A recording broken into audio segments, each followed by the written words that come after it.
jamendo.com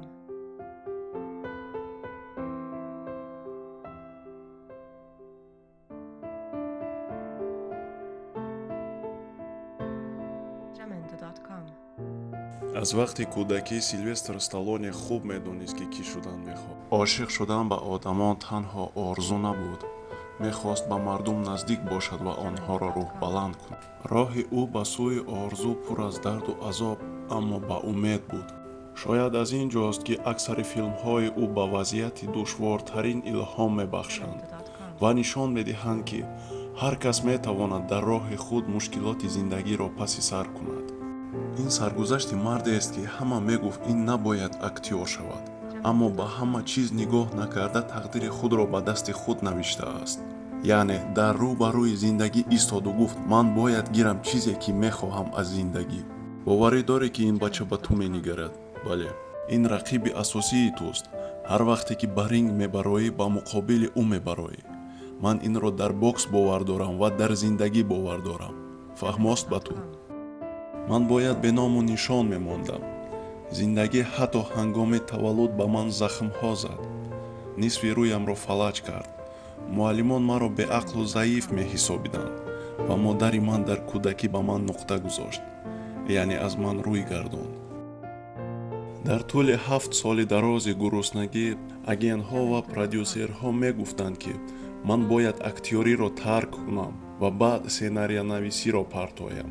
маро дар кастинг оли ҷомаамро набароварда сар накарда хашмгин мекарданд ва продюсерҳо сценарияи маро мепартофтанд, ҳатто як сатр ҳам намехонданд.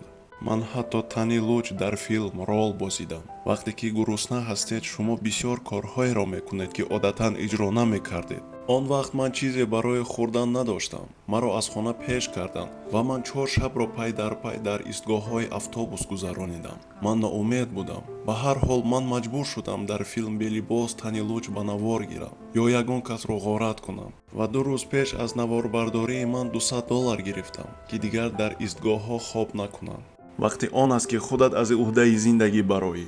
ба назди мардум баро. ту баромадӣ пеши мардум, лекин ногаҳ зиндагӣ қин шуд.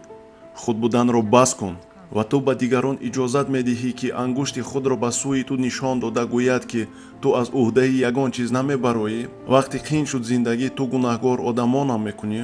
ман мегӯям он чизе ки барои ту гапи нав нест. дунё он қадар офтобӣ ва хушомадгӯ нест. ин ҷо ҷойи хеле хатарнок ва сахт аст. агар ту камтар сустиро роҳ диҳӣ, вай туро ба чунин зарба чаппа мекунад ки ту дигар хеста наметонӣ.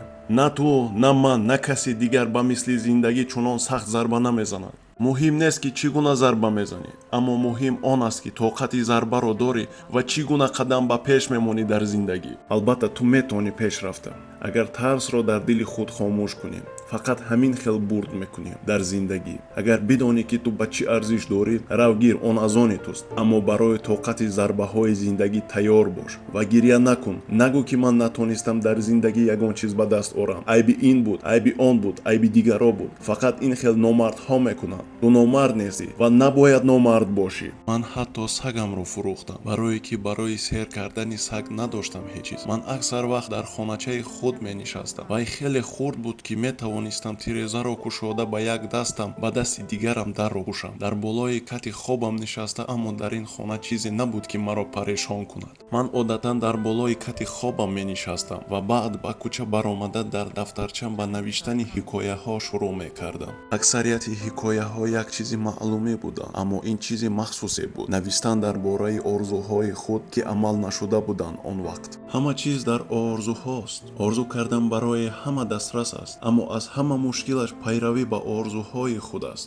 орзуи худро нафурӯшед. ҳамаи мо ба як сабаб зиндагӣ мекунем. боварӣ кардан ба орзуҳои худ. ман ба орзуҳоям боварӣ доштам ва ҳама орзуҳои ман ҷомаи амал пӯшид. ман боре бокси Муҳаммад Али ва Чак Ветнаро тамошо карда будам. ва дар як лаҳза чунин менамуд ки Али пирӯз намешавад. Он маро ба идеяи филми асосии худ Рокки илҳом бахшид. Идея барои марде ки барои ҳаёти худ мубориза мебарад ва ӯ метавонад 100 бор аз даст диҳад то дар як рӯз ғолиб ояд ва барои ин ӯ танҳо як имконият дорад. Ва ман ба навиштан шурӯъ кардам. Танҳо ба ин сценария ғарқ шудам. Ман пул надоштам, телефон набуд. Ман тирезаҳои хонаро ранги сиёҳ кардам то ки надонам шаб ҳаст ё рӯз дар паси тиреза.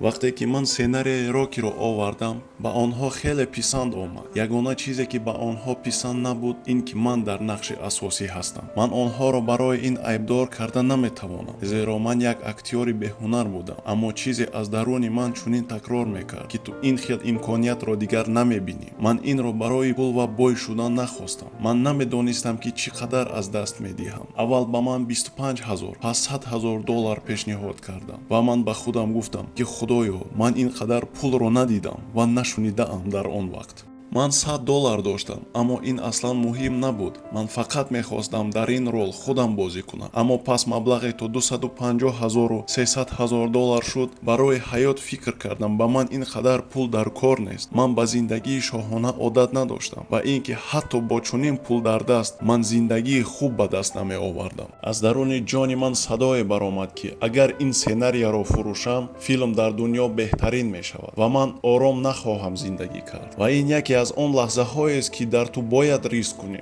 ба худат бовар кун ва бигӯ ки ман бояд кӯшиш кунам. Ҳатто агар ман хато кунам ва бисёр одамонро ноумед кунам, аммо ман бояд риск кунам. Агар худи шахс мехоҳад барои чизе мубориза барад, мехоҳад онро ба даст орад, ки ҳақ дорад роҳи ӯро гирад? Ё шояд баъзеи шумо низ чизе мехостед, чизе ки орзу доштед, чизи ғайриоддӣ, аммо онҳо ба шумо ҳеҷ муҳлате намедиҳанд. Ки ҳақ дорад чунин бигӯяд? Ки ҳеҷ кас. Худи шахс тасмим мегирад ки ба кадом самт рӯ оварад. Ҳама ҳақ доранд ки маҳз он касеро ки мехоҳад бошад.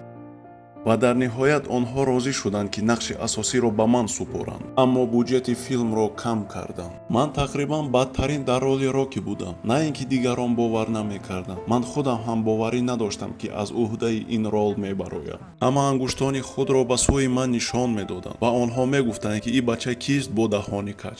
Баъдан мо пул надоштем ки филми мукаммал ба навор гирем ва мо ба як стабилизатори таҷрибавӣ барои камера дар атрофи шаҳр гаштем. Мо имкон надоштем ки бисёр кормандонро фарёд кунем. Ман аз дӯстонам кӯмак гирифтаам. Бародари ман ки дар роли сароянда бозӣ мекунад, падари ман ки зангуларо дар байни даврҳо даъват мезанад ва зани якуми ман суратгир буд.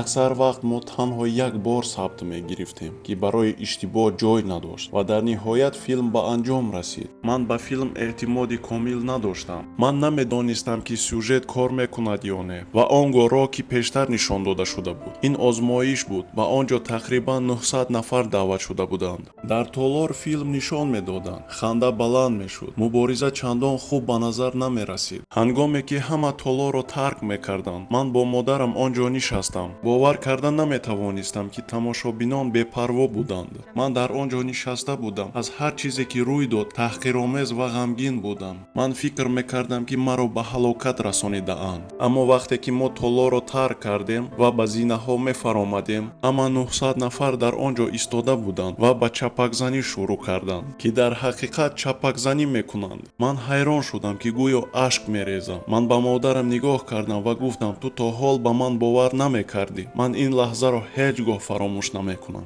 Филми Рокки аз ҷониби тамошобинон ва мунаққидон баҳои баланд гирифт. Инчунин 3 ҷоизаи Оскар ва ҷоизаи Глобуси тиллоиро ба даст овард ва шӯҳрати васеъ ба Силвестр Сталлон овард.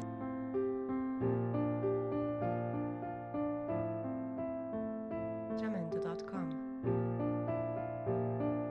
ҳеҷ кас тез ғолиб шуда наметавонад. Барои шумо муҳим аст ки пас аз шикаст дар зиндагӣ таслим нашуданро ёд гиред. Барои фаҳмидани мағлубият мо танҳо аз шикаст меомӯзем. Ғолиб шудан моро намеомӯзад. Ҳамин тавр ман таҳсил кардам.